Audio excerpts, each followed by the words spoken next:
All right, here in round 5, we are 4-0, and we are playing against Lucas Giggs, who is also another known Magic Online grinder. And I think it's the exact 75 mirror. I think the only difference is that our fetch lands are different, if I remember correctly.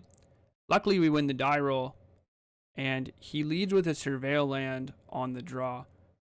Although there are a few ways to get out from underneath this, I really don't think you can lead Surveil land on the draw in the mirror, just because it gives so much value to your opponent's creatures they can play on turn 1.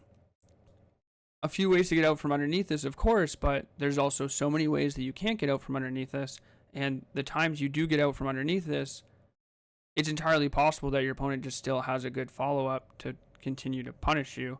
The amount of tempo you've lost, the amount of life you've taken, the amount of damage you've taken might not be fixable. It's most likely you should just mulligan and try to get a better 6 on the draw. Obviously, our hand on the play is very strong. We go 1-drop, 2-drop into Flage, Flage being one of the best cards in the mirror. But even when our opponent has a Galvanic Discharge like they have to have here, they're stuck in this position where there's too many threats for them to deal with in an efficient manner. So even if they do deal with them, they're just so far behind that they can't catch up. Overall, I think this game is pretty trivial in a sense that I don't plan to play my cards any other way than how I planned them. And based on how my opponent played and what the cards they kept, it's pretty safe to assume that they just had removal spell, Flage, hope that's good enough. And I don't think it ever is good enough, especially on the draw. Now I fast forward a turn here, and our opponents answered our bombardment and put an Ajani into play, which is annoying for sure, but we just get to prison their prison and then play our own Ocelot Pride, and there's not a lot our opponent can do. Our Goblin Bombardment not only represents a bunch of damage to their face, but also kills their entire board. With this Ocelot Pride, we make a bunch of cats, and with this Guide of Souls, we get to give our creatures evasion so we can just attack their face for lethal. The hardest choice here is just figuring out the best way to kill our opponent, and the best way to insulate ourselves around the possibility of our opponent having an Arena of Glory plus this Flage in their graveyard. I still think we can beat that for the most part, but again, you should be conscious of it somewhat. Now here, I'm just choosing to attack with everything. I could have killed the Cat Warrior token after they blocked, or just killed the Ajani, but based on how they blocked, they ended up just blocking in a way that left them dead on board. Now, sideboarding is a bit interesting in the mirror now, and something I probably should think about more, but I really only want to cut 5 cards, and I know I want to cut these 5 cards always, and it's 2 Static Prisons and 3 Ragavans. There's a lot of cards I could bring in the mirror, but other than Showdown of the Scalds, they're all very situational. Ghost Vacuum really only interacts with Flage very well. Celestial Purge really only interacts with the red permanents, so Flage again or Bombardment are the main 2. So it is actually a dead draw some amount of the time. Wrath of the Skies is good when you're behind, but really only when you're behind. When you're on the draw, that's going to happen more often than not, but also your opponent, when they're ahead, can choose to not overextend into it. And then there are the times where you have it and you're ahead and it becomes a dead card. There are ways to maneuver around that, but when you add a bunch of cards that are potential dead cards to your deck, you add more times where you have dead draws when you need to have live draws, and that could be detrimental, specifically game losing. It's weird to balance, and I think that I enjoy, or I want to bring in like 1 Ghost Vacuum, 1 Celestial Purge, the 1 Wrath of the Skies, and here I boarded out a Voice of Victory and a Wear Tear, just so I have these options, but I'm not sort of over encumbered with them, if that makes sense. Like, I'm not going to have a lot of times, or there's going to be less opportunities for me to draw dead cards when I need to draw live cards, but I don't want to be entirely cold. I don't want to be entirely behind to these Flages, to these bombardments that the cards I'm not bringing in would answer. This game is interesting because being on the draw, like I said, you do end up just playing from behind a lot. Our keep is reasonable. I wish we had a better removal spell other than this Thraben Charm, but beggars can't always be choosers, and Thraben Charm is very good at answering not only creatures, but Goblin Bombardment and Flage, or the graveyard, whether Flage is in it or not. Again, this is a very awkward spot because if we have a better spot removal spell, we don't get put in this squeeze. Ultimately, I don't think you can make the block here because them flipping the Ajani, although is easy to interact with, I can't actually interact with my hand. And the potential token that Ocelot makes, the 1/1, isn't worth allowing them to flip the Ajani. So I can make it so they don't have a 1/1, or I can make it so they don't have a 2/1 and a flipped Ajani. If I had Guide of Souls plus Ocelot in my hand, it'd be a pretty easy block. If I had a Galvanic, it'd be a pretty easy block. If I had a Celestial Purge, it'd be a pretty easy block. So it's funny because there's a few things that I give away when I do this is I don't have those cards in my hand. I'm not making these blocks because I can't interact with this Ajani. Now, although I don't think my opponent will read into that too much, I do think it sort of shows that my hand is weak. I could draw out of it, but it's not likely that I can beat it. Obviously, the way the game plays out, I think my opponent's hand really only has one mode, and that is pressure the board and get ahead, stay ahead. And you can see that here when they have the Flage follow-up, but also because they fetch Shock Sacred Foundry. In most circumstances, you're not going to fetch Shock Sacred Foundry there just because you don't really need to. That fetch could be a Surveil land at some point, unless it's exactly your third land. Now here I elect to play the Fable of the Mirror Breaker, try to set up the following turn. Reviewing it now, it's possible I wanted to play Bombardment plus Ocelot Pride. The reason this is because if they have a removal spell for this token, they just get to keep attacking and attacking. The reason I played the Fable and not Pride plus Bombardment is because I didn't want to kill the Ocelot Pride on their turn, is because I wanted to get this Fable into play as soon as possible so I can sort of reap the benefits of having the second chapter and the third chapter. But also, if they have a removal spell, it's unlikely that I'm going to be in a good spot anyways. It turns out that the removal spell they had was Celestial Purge, which would have hit the Goblin Bombardment, but would have allowed me to keep the Ocelot Pride. They could have more removal in their hand that they're not playing, but if they don't, like the Ocelot Pride leverages itself a lot more, and I would get to put the Bombardment into play, which is pretty important. Ultimately, I don't think it matters that much because I get put in a position where my opponent has a Flage flashback with Arena of Glory. So all of my lines kind of end up being poor for me no matter what I do because I brick on a way to answer the Flage in the graveyard. I definitely could have beaten that board with the Bombardment, and ultimately it might have been better to play the Pride with the Bombardment, but I don't think it ended up mattering.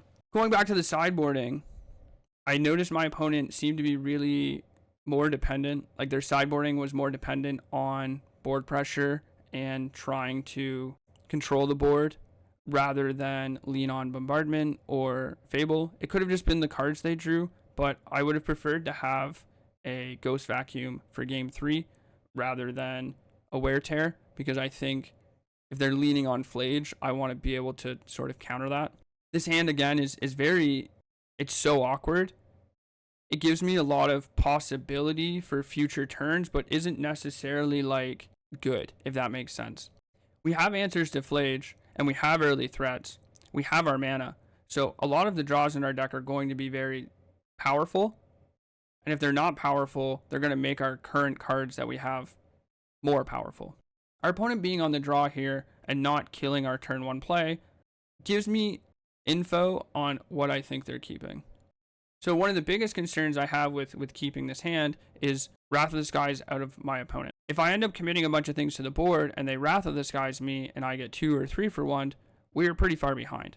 So Ghost Vacuum and Guide of Souls in multiples is actually like a pretty big liability. When I go to combat here and my opponent ends up killing the Discharge, I feel pretty good about my position because it means that although it's not unlikely or likely they have Wrath of the Skies based on that play alone, but if they do have it, it loses a bit of value. And if they don't have it, they're unlikely to have a lot of cards that interact in a 2-for-1 or a 3-for-1 basis against my specific draw. Discharging a Guide there, although it's probably a good play for them, is actually a low quality or low equity play. That Guide actually isn't impacting the board that much. Although it could, the value that I'm losing is very minor. That Discharge could be doing a lot more. And what's interesting to me is as the game goes on, we see a Sacred Foundry, Arena of Glory, tap Sacred Foundry. Obviously, all of what I'm saying aside, the Showdown of the Scalds is the best draw in my entire library. Full stop.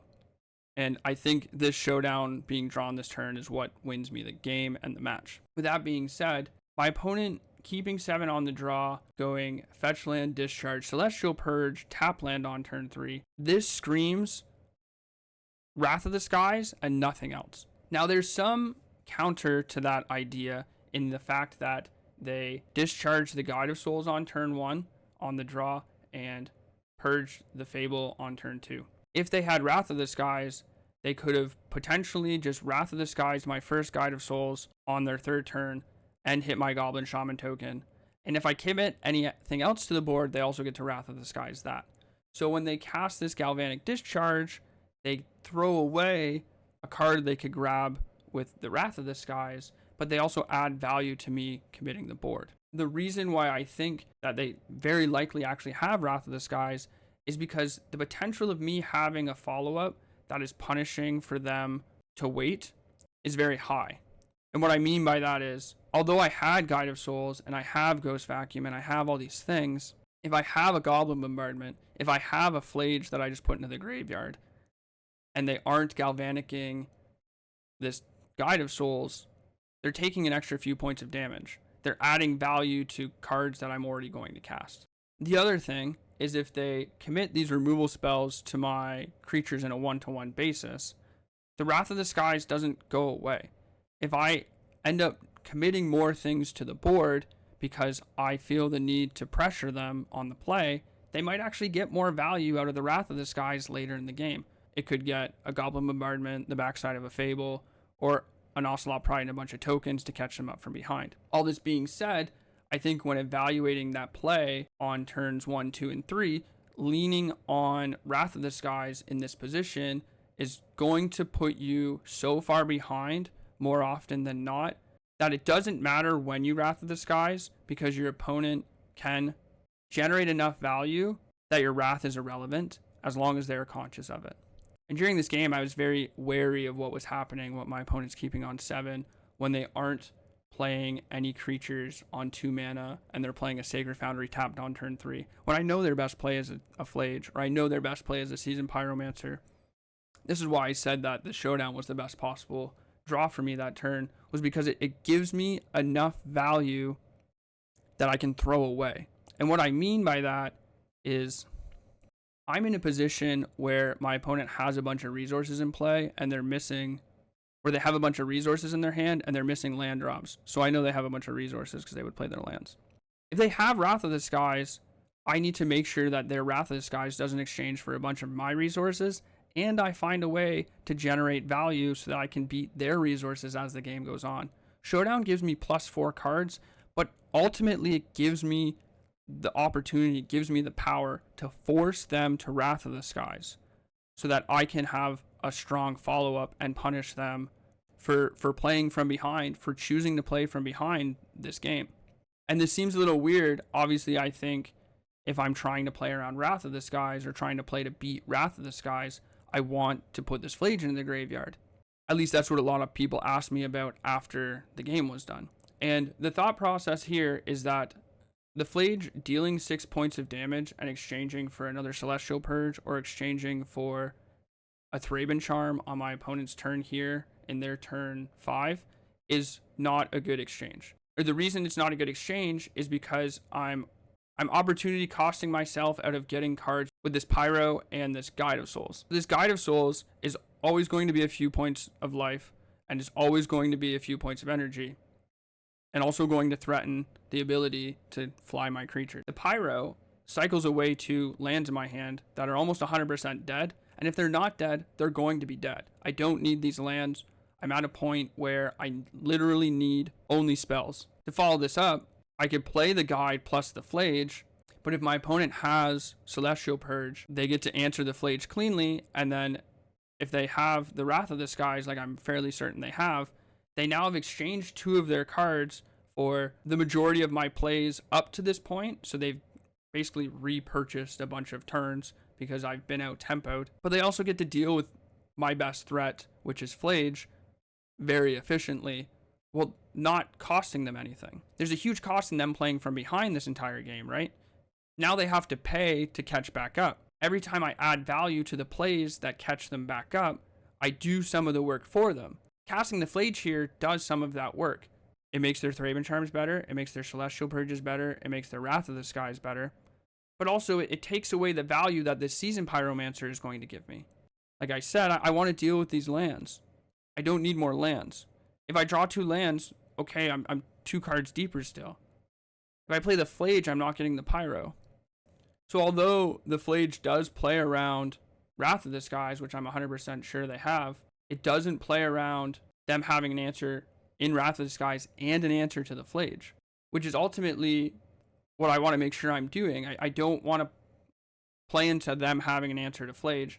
I don't have a lot of follow-up. My cards are actually pretty weak, except for that Flage. Like, that Flage is strong, but if I lose the Pyromancer, I end up looking at a bunch of Guide of Souls and this dead Wrath of the Skies that I can't cast, and this Ghost Vacuum, while my opponent sits at somewhere in the 10 to 14 life range and untaps with 5 cards in their hand. I need to make sure that this Pyro gets me a lot of value, or gets me, or at least gives me the ability to exchange the cards I have in my hand into something better. Because I don't think I'm going to win if I don't find a way to generate more value with the cards I have. And to justify this, I know it's not really always a results, not theory game. Now we sit with 6 lands in play and our opponent has 3, and I have to wonder what's in my opponent's 4 cards. Well, they're not killing my Guide of Souls, and they're not playing a Fable or a Pyro or a Flage. So it has to be things like Showdown of the Scalds, Celestial Purges, or other Galvanic Discharges that they're trying to hold because they want to sort of leverage the value of a discharge more than just killing a Guide of Souls at sorcery speed. Now this play is interesting. I surveilled a Goblin Bombardment to the top of my library, but I'm choosing not to use it. Now, like I said a few seconds ago, they could have a Galvanic, but again, if they do, I want to make it not a good play for them. I also want to check to see if they have it, if that makes sense. If they have a Galvanic, it's always going to be somewhat punishing, but I want to make sure that I set up my plays so when they do have these cards, it's at least it's as little punishing as possible. Flashing back, the Season Pyro here does play into Galvanic a bit because I'm trying to fly my Guide of Souls. If they don't kill the Guide of Souls in response and I fly the Guide, and then with a trigger on the stack from the Guide, they kill the Guide of Souls, I lose a bit of energy, but I'm using the majority of my mana.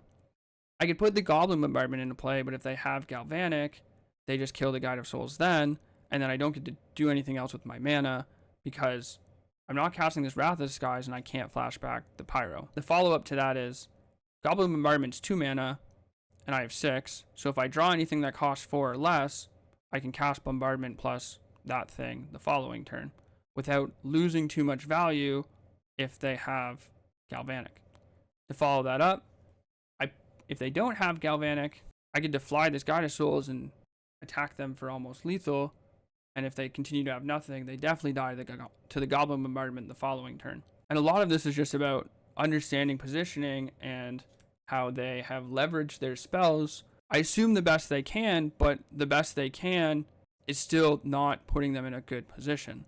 Ultimately, I think that although the Flage play over the Pyro was a strong line, I think that casting the Pyro generated so much more value because of the immediate value of discarding the lands, but also the possible future value of giving their spells time efficiency to be cast, but also actually adding value to their spells, where otherwise they wouldn't have that value, or they wouldn't have as much of that value.